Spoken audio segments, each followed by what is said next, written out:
What's up, everyone? Welcome back. It's been a while since I've done a video. I've been kind of holding back doing stuff. It feels weird to be putting out content really of any kind, just given, at least in my Twitterverse, my internet realm, people are just so deeply caught up in what's going on with Black Lives Matter protests.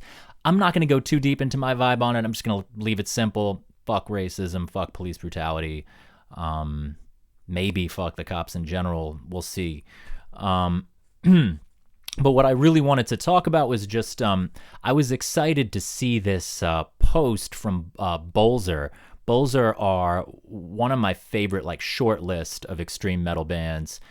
They're somewhere between black metal and death metal. If you don't know them, you know, you heard some of it up top. They're just such a profound, powerful band. It's just power. I was just impressed. Like, Bølzer, today they made this Facebook post where they came out in support of, they didn't say Black Lives Matter, but they expressed support. They said, at the end of it, they say, this is but a humble statement of support for all the people, Afro-American and otherwise, Afro-American and otherwise, who are continually met with prejudice and oppression at the hands of the system, a merciless beast we ultimately empower with our own blind trust. Now, the reason why I think this is so cool is because I was surprised. Bølzer is not a band that I would expect to say this. It's really the main guy. It's a guitar and drums. They're from Switzerland. The main guy who plays guitar is Okoi Jones is his name, and he's been under some fire, at the very least scrutiny, for the fact that he has a bunch of tattoos of swastikas all over his body. I mean, like a bunch of them. And they're not. I mean, they're not like the Nazi swastika, like on the fucking on the fucking Nazi logo. But they're like the older, more more like pagan sort of swastika-ish sun wheels, right? And this is this thing, you're always getting this in black metal. You know, some people are they're doing these like almost swastikas, these older like sun wheels, and people are like, what, are you a fascist? Everyone's always like, no, they've always got this excuse why they're not. But basically, they mostly are usually people who rock that shit, right? I mean, mostly. And and Bølzer, not only that, but he's also in the logo of the name in the Bølzer logo is the wolf's hook, the wolf's angle, and their big hit track is the ultimate one is Entranced by the Wolf's Hook, where he describes crowds being enthralled by the wolf's hook, fixated on this runic symbol, this ancient pagan European symbol. I guess these are Norse symbols, but people all over Europe, this pan-European thing, people get into it. Anyway, so he's been under scrutiny for that in the past, and hearing him respond to it in the past, I mean, I believed that he's not a Nazi, that I believed, but he definitely did not ever seem like a guy who would go out of his way to support this outrage, possible revolution, against racist policing in the United States, of all places. I mean, I know it's going international, but this is really basically an American thing, and he says that in his statement. He's like, this is more America than over here, and he even makes oblique reference to the Holocaust, sort of. He says, you still have a choice whether you vote in irresponsible racist clowns. We need to learn from history and not let these things repeat themselves. So it's I just thought it was great that he did that.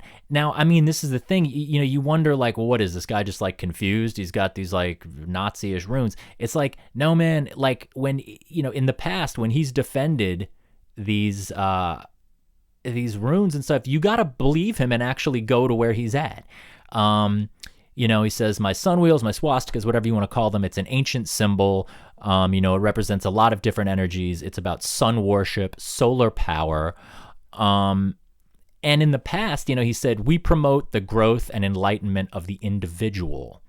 The last thing on our agenda would be to glorify the implements of power involved in the collective enslavement of a people and their individualism, right? So he's an individualist. He's not into fascism because the individual. So he says fascism and racism in that sense are pretty unattractive for us. So, okay, so in the past he said he's not down with racism and fascism, but the way he said it still kind of has that tolerant of intolerance kind of metal vibe, which I actually sometimes get onto because I do roll with these kind of I do kind of online roll with some people who I would consider racist, but I'm still down to have a civil conversation with them. Yeah, but the way he says it, it's racism is unattractive for us. I mean, it makes it sound aesthetic, he's not something whatever. But this is the thing, and this is something where I think something that a lot of people don't get about certain strains of black metal and death metal, especially black metal, is that it's that Nietzschean spirit. I mean, this guy's very into Nietzsche, and he's not one of these idiots who just read the first chapter and was like, "Fucking A, bro." I mean, I think he's really checked out Nietzsche, and there's this, Bølzer. What does Bølzer mean? Bølzer is how did he describe this? This is just from Wiki, but a powerful force or blow, a strike that has no regard for the consequences or repercussions. It's just a chaotic energy of strike, a force of chaos. A force of life and death and anything. I mean, it's this Nietzschean thing of eruption, this eruption of power, and they have a record called Hero. There's a lot of these things which are about power, and they're about power in this very pure essence. And he's talking about the individual too. So something that I like, here's something that I really like about it, is that he talking about the individual, that whole kind of I'm not really part of any ideology. I'm not, Bølzer is not political. My band is not political. We don't want to be shackled by ideology. Ideologies hold down art. Art is freedom, freedom from ideology, right? I mean, that's sort of that's a thing in a lot of music, a lot of art, and especially in black metal, it's a thing. It's we don't do ideology. Thing is, so many people, when they say we don't do politics, they do right-wing politics. I mean, that's what they like, you know what I mean? And it's I just wish people would be either more honest or more self-aware about where they're coming from, But there is an apolitical strain in art. It's just this pure power, pure beauty, uprising sounds like a leftist. Uprising is what's happening now, actual political revolution. But I'm talking about not uprising, but a sort of insurgent. Maybe that's not even. I can't even find the right word. Eruption. That's it, an eruption with an I. That's the Nietzschean thing. It sort of erupts out of time, out of ideology. But what I think is cool is that a guy like this, so much of the time, people who preach that kind of shit, they say that, and it's it's about the freedom of the radical individual. But then when it comes down to the police doing something fucked up, they'll end up just licking police boots because, for whatever reason, I guess because the state looks tough, so they're yeah, power, toughness, and they don't want to side with the victim because that's weak and or leftist or some shit. I don't know, but you know what I'm saying? It's that libertarian energy. In the end, so much of the time, people contradict themselves by siding with oppressive state violence. So I just thought it was really cool that this guy, who you would think would just kind of be I'm not touching this topic, I make apolitical music. He's no, I'm into freedom, liberation, the individual. And he's a cop killing someone who's unarmed is killing, and this is more oppressive to the individual than anything. What's more oppressive to the individual than getting killed by the state? You know what I mean? Of course, I'm describing it in race neutral terms. He doesn't even do that. He goes he mentions race. He says racist clowns. He says all the people, but Afro-American and other ones. I'm gonna start saying Afro-American. But yeah, he gets specific with it, and I just think that's really cool. I think I wonder if he's going to get some right wing backlash. You know, I'm sure that some people are going to call him a pussy because he hangs out with you know, he hangs out with the guy from Destroyer 666. I mean, he hangs out with some people that, you know, call people cucks and whatnot. But yeah. So I mean, like, I mean, the other thing that was interesting about him that I had already read a bunch of interviews, but I read this one in Bardo Methodology, which if you know Bardo Methodology, I mean that they track pretty right, you know, as far as who they interview and stuff. But Okoi, well, you notice his name isn't Hans or whatever, it's Okoi. So, you know, like, oh, what's up with that? Like, well, it turns out that his father is half Nigerian. So this kind of intrigued me even more, that when people were, he mentions that in the Bardo Methodology interview. But there's all these weird, yeah, he's a man of many contradictions. And I respect this. I respect that a man can be of many contradictions and then come down. Sometimes it gets simple. You know, things are complicated, they're contradictory, wait, but this, but that, but actually, but this, but that. But then there's moments where you're just like, no, man, fuck the cops. This is not right. You know, I just, sometimes it gets simple in certain cases. But yeah, but you know, on the more complex tip in the Bardo Methodology interview, what does he say? He goes, he's talking about communing with the natural world and heritage and folklore and this kind of stuff. And, you know, the interviewer starts to get into some like, well, you know, doesn't Mother Nature kind of give people anatomical evolution for tribes to recognize their own kind? And he says, I'm afraid I cannot share their enthusiasm for eugenics, as I harbor no ideologies based on the superiority of anyone. So he taps right into that. He's like, no, don't do that eugenics Nazi shit. But then the next sentence he goes, that said, I think it would be a great disservice to cultural and ethnical diversity if every folk would indiscriminately breed with one another the world over. So that's just like, oh, so you're like, no one's better than anyone, but you sound kind of ethno-nationalist, separatist, you know. But then later he says, I am no racist, being of mixed stock myself.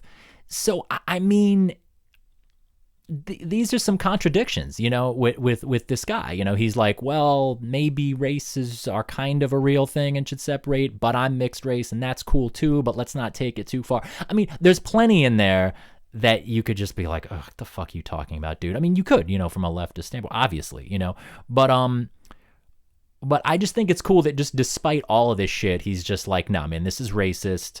This is racist police violence. This is bad. I stand with the protesters. Like, you know, and he calls out Trump, not by name, but he says incompetent racist. And just using, dude, in these far-right metal circles, even using the word racist, that's like, to them, that's like left. You know what I'm saying? Like, to them, that's like a left-wing thing to even think that word has any meaning at all, you know? Kind of the same thing in these neo-reactionary circles where I kind of brush shoulders with people.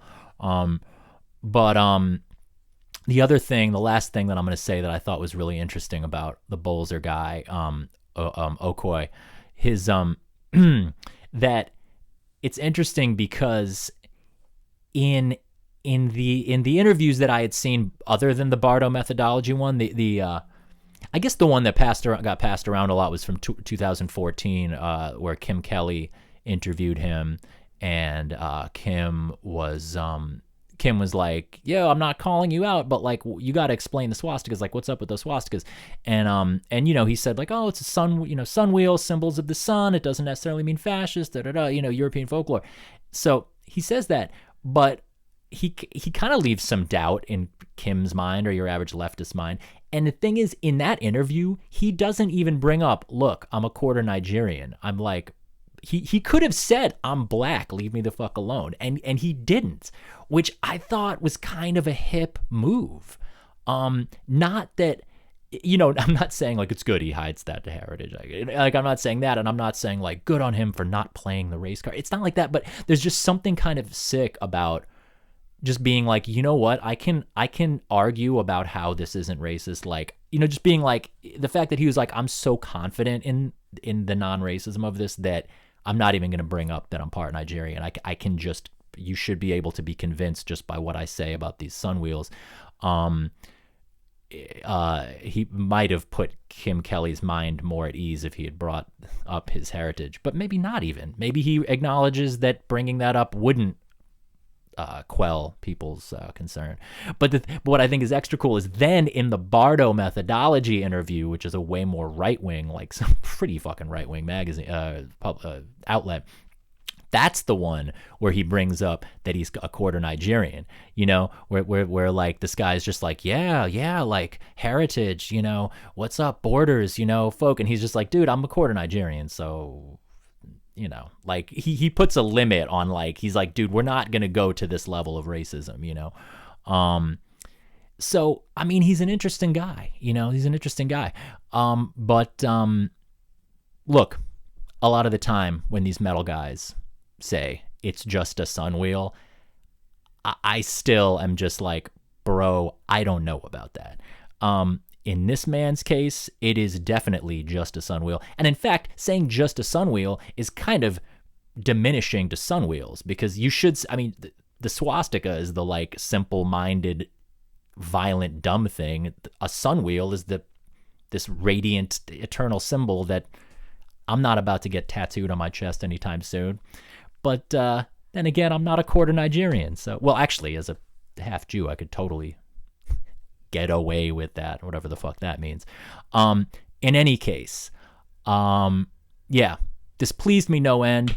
The Bølzer record from last year is ripping. Hero, I wasn't really as into, but the one from last year was a return to form for sure. And I'm bummed as hell that I'm not going to get to see them in LA this month like I was supposed to. Anyway, yep. Respect to Okoi Jones. Respect to Bølzer. Respect to black people. Fuck the police for the most part. And there it is. Thanks for tuning in.